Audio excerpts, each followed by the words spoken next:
primeiro ponto, anota aí. Todo mundo estabelece metas. Todo mundo tem metas.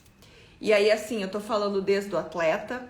Todo atleta quer sempre a medalha de ouro. Todos os gestores querem sempre o primeiro lugar do ranking. Todos os candidatos a uma vaga de emprego querem essa vaga, querem ser o escolhido. Todo vendedor quer estar na cabeça do pódio dos melhores vendedores. E todos os empreendedores querem dobrar o seu faturamento. Isso é fato.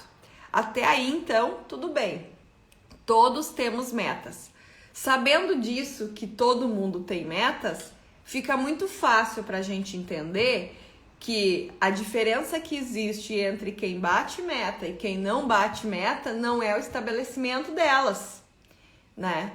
Não é ter metas claras e objetivas, é importante sim, mas não é ter metas claras e objetivas que vão te fazer chegar até elas, e sim a efetividade da tua participação. Entendem que participação, tô levando para o sentido de o quanto você participa, né, efetivamente de cada detalhe que levam até a meta. Até aí tudo bem. Primeiro ponto, ok. Segundo ponto, quando a gente foca na meta, exclusivamente na meta. Focar na meta e só na meta te gera uma satisfação momentânea. Porque eu quero te dar um exemplo assim sobre isso. Eu, Karine, sempre fui uma pessoa um tanto quanto desorganizada. E, cara, isso me acompanha até hoje, né? Só eu me encontro nas minhas coisas. E por isso, sim, eu sempre procuro me cercar de pessoas organizadas. Porque eu sei que é um ponto fraco meu e sempre foi assim. Então, assim, se eu paro para pensar, eu tenho a consciência de que isso sempre me acompanhou.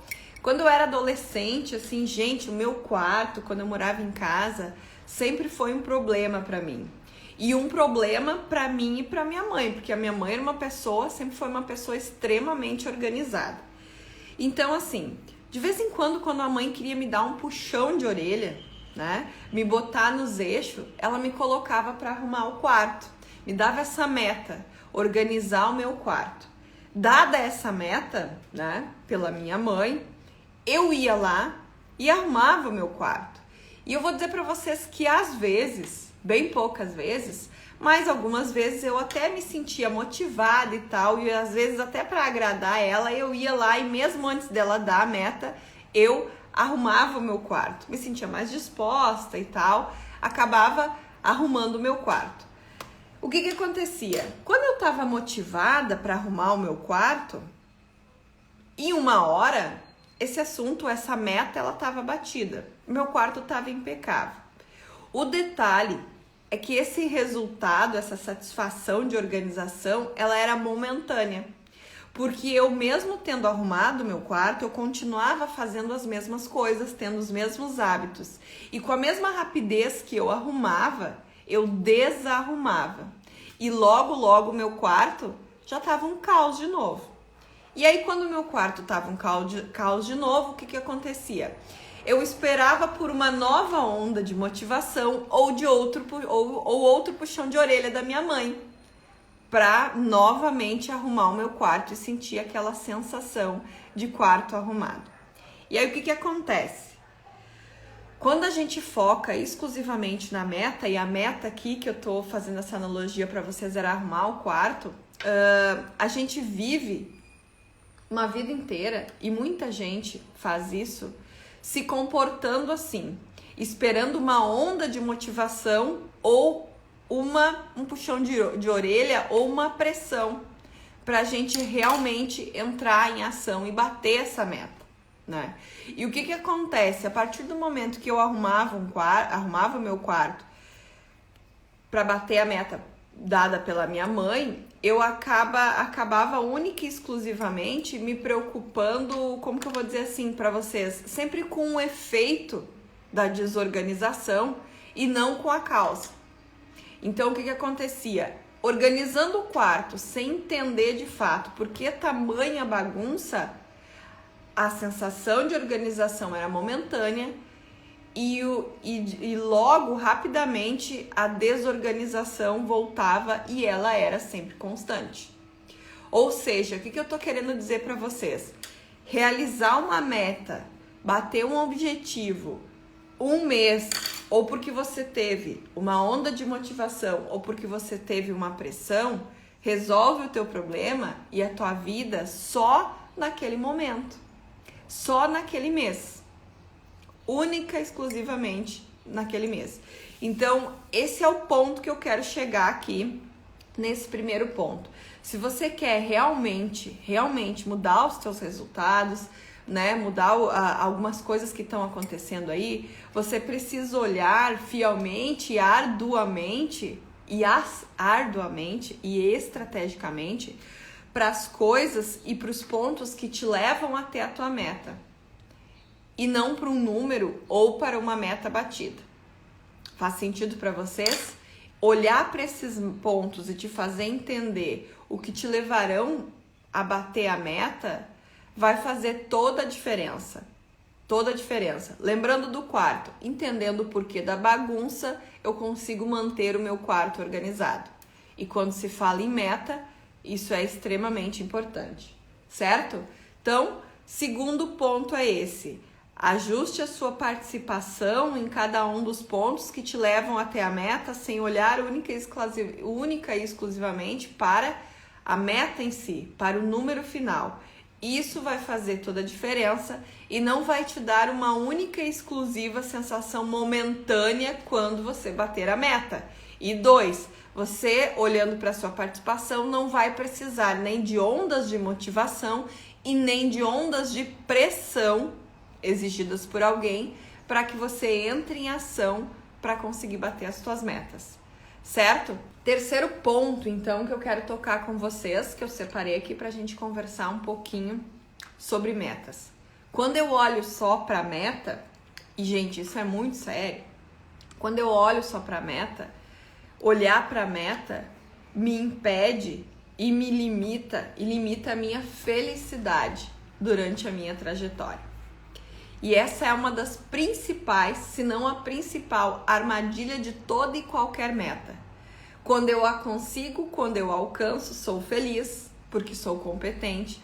E quando eu não consigo, me sinto extremamente frustrado e infeliz, porque me sinto incompetente. Simples assim. Então, assim, olhar só para a meta, olhar só só para a meta, só para o placar, né? Te faz adiar a tua felicidade sempre para a próxima meta. Sempre para a próxima meta. Então, assim, gente, eu fiz isso muitas vezes. Muitas vezes. E por isso que eu digo que esse é um ponto que a gente precisa colocar muita atenção. É uma grande armadilha. Quem já me conhece sabe, quem não me conhece ainda, né? Com o tempo a gente vai se conhecendo melhor por aqui. Mas quem já me conhece sabe que por muito tempo eu estive à frente de times de vendas. Times incríveis, que, gente, entregavam resultados incríveis. Então, assim, por muito tempo eu estive à frente de times incríveis.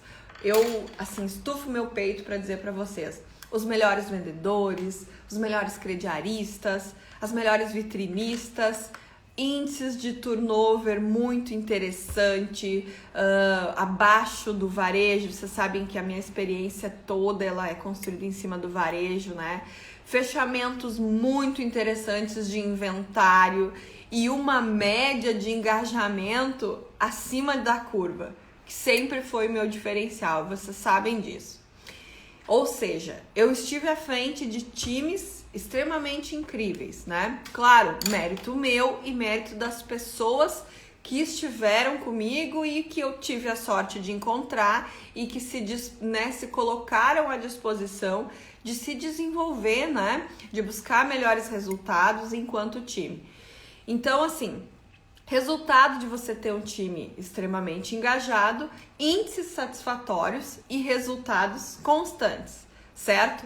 Mesmo assim, gente, quando num determinado mês eu não atingia uma das minhas inúmeras metas, que olha só, eu não lembro exatamente assim Mas, por exemplo, só de inadimplência eram 14, era meta de lucratividade, de venda, de nota fiscal, de item, de turnover, de inventário, eram muitas, né?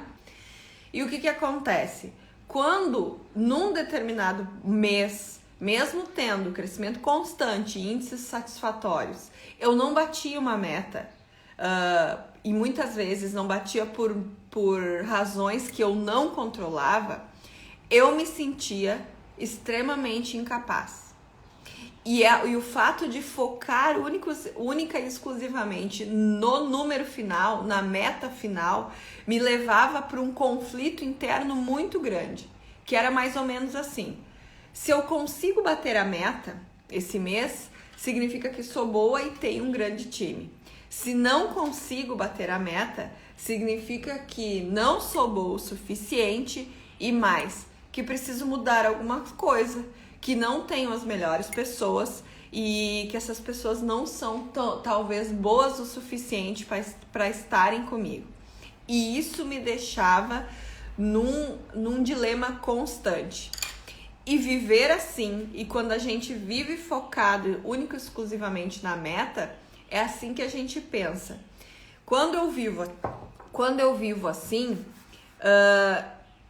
a distância entre bater a meta e ser feliz, ou seja, a felicidade, ela fica num canal, não sei quando eu vou colocar isso para vocês, mas ela fica num espaço muito estreito e muito pequeno para se realizar.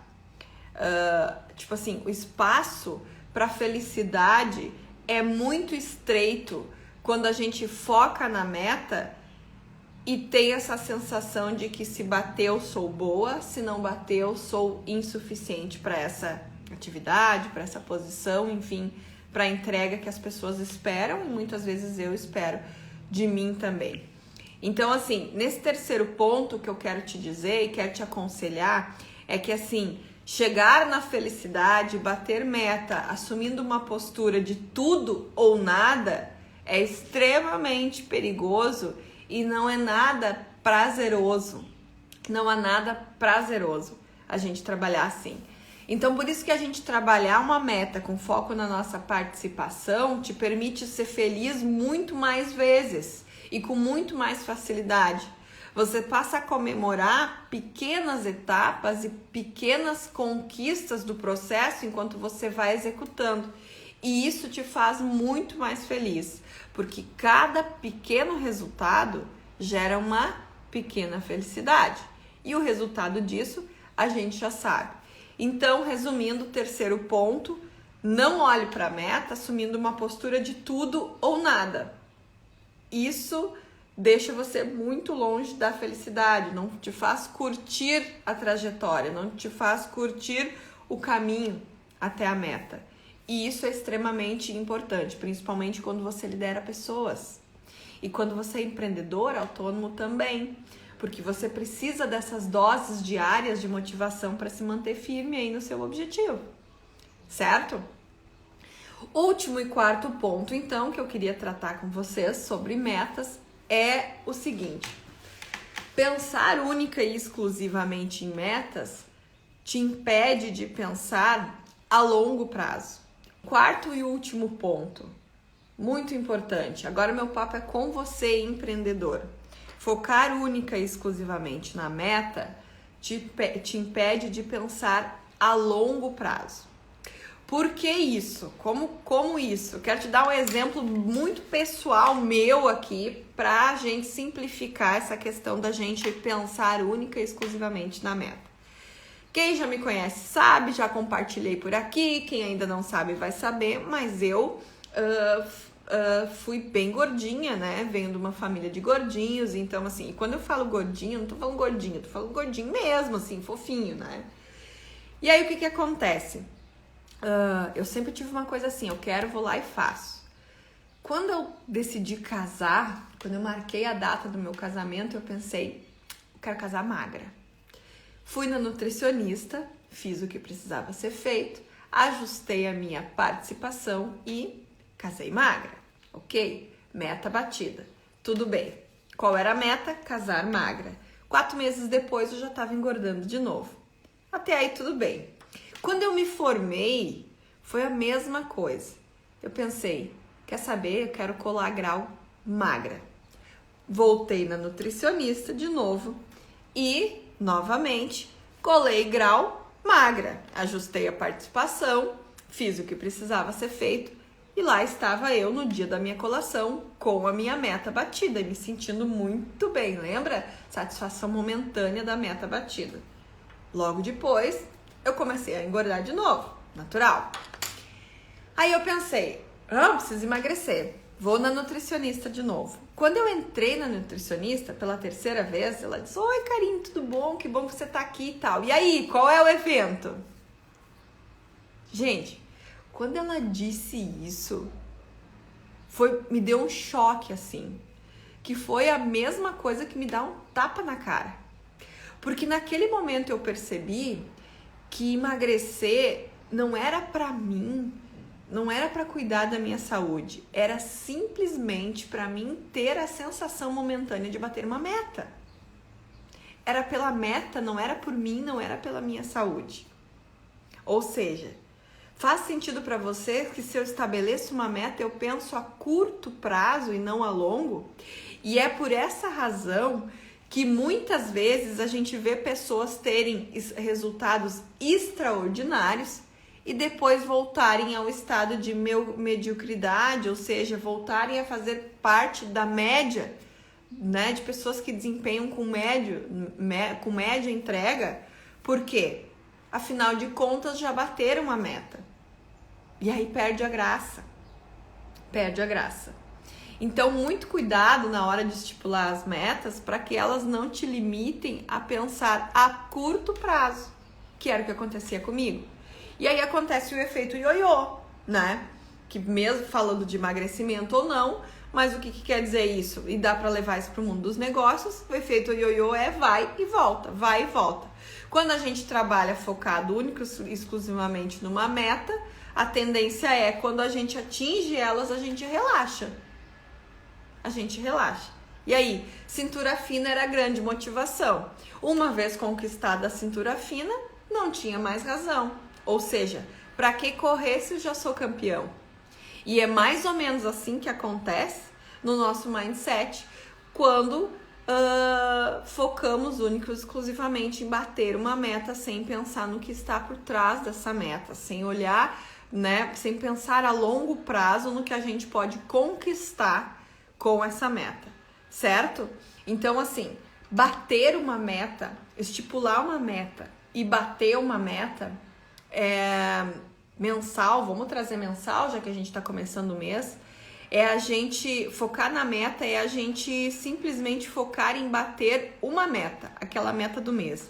Agora, quando eu paro de focar na meta e foco na minha participação, em tudo que vai me levar até o resultado dessa meta, eu tô falando de bater as metas todos os meses, com alto desempenho. Vocês entendem a diferença? Focar na meta é focar em bater meta um único mês. Focar na tua participação e no teu desempenho é simplesmente resolver problemas com as metas e começar a bater metas todos os meses, com alto desempenho. Simples assim.